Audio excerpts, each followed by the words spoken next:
Hi అందరికీ నమస్కారం. ప్రవల్లిక అనే ఒక ఎస్ఐ మీద శ్రీకాకుళంలో బూర్జాలు జగన్మోహన్ రెడ్డి గారు వచ్చిన సందర్భంలో దౌర్జన్యం చేశారు. లైంగిక వేధింపులకు పాల్పడ్డారు. ఒక రకంగా చెప్తే ఆమె కేవలం పోలీస్ డ్రెస్ వేసుకుందే తప్ప ఆమె చుట్టూత ఆకతాయిలు చేరి ఆమెను తాకరాని చోట తాకుతూ ఆమెను అసభ్యంగా ఆమెతో ప్రవర్తిస్తూ లైంగిక వేధింపులకు పాల్పడ్డారు. ఆ దృశ్యాలు ఒక ఆశ్చర్యానికి గురి చేశాయి. అందరికీ ఏంట్రా ఇంత అరాచకంగా ఇంత రాక్షసంగా ప్రవర్తిస్తున్నారా అనేసి. జగన్మోహన్ రెడ్డి గారి గ్యాంగ్ ఎక్కడుంటే అక్కడ ఇలాంటి అరాచకంగా ప్రవర్తించడం అనేది గత కొంతకాలంగా చూస్తూనే వస్తున్నాం.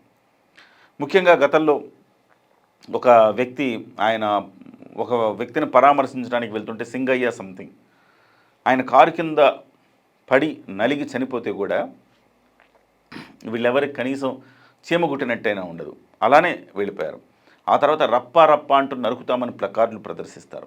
ఎక్కడికి వెళ్ళినా ఈ అరాచకానికి మాత్రం వాళ్ళకి అడ్డు అదుపు ఉండట్ల.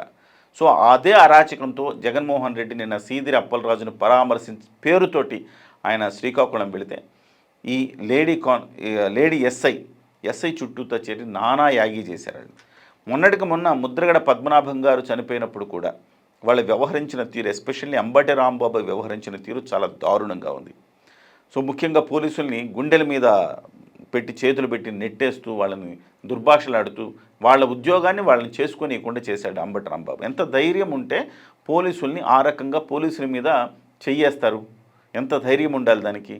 ఆ రకమైన ప్రవర్తన అంబటి రాంబాబు చేశాడు. ఇవాళ అంబటి రాంబాబుని చూసి ఇవాళ ఈ చింతాడ రవికుమార్ గ్యాంగ్ కూడా ఇలాంటి పని చేసింది. దీని మీద కేసులు నమోదైనవి.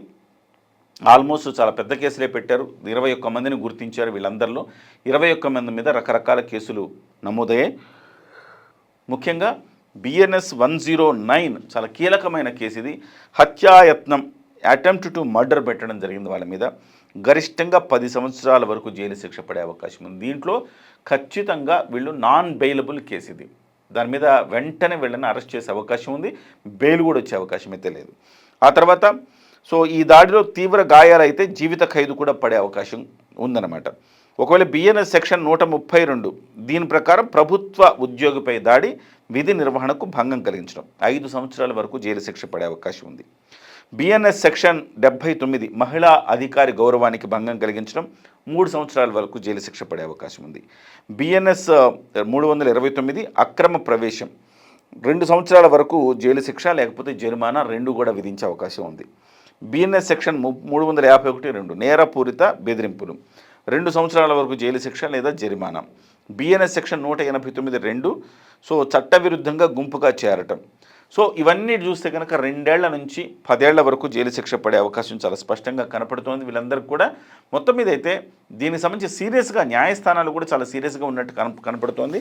చట్టం, న్యాయం, ధర్మం కాపాడాల్సిన ఒక పోలీసు అధికారిని, ఒక మహిళా అధికారి పైన ఈ రకంగా దుర్మార్గంగా వ్యవహరిస్తే సాధారణ ప్రజల మీద వైసీపీ గ్యాంగ్ ఎట్లా ప్రవర్తిస్తుంది? ఇది ప్రధానంగా ప్రజల్లో ఒక చర్చగా మిగిలిపోయింది. ఖచ్చితంగా ప్రభుత్వం ఈరోజు రేపు వాళ్ళని అదుపులోకి తీసుకునే అవకాశం చాలా స్పష్టంగా కనపడుతోంది.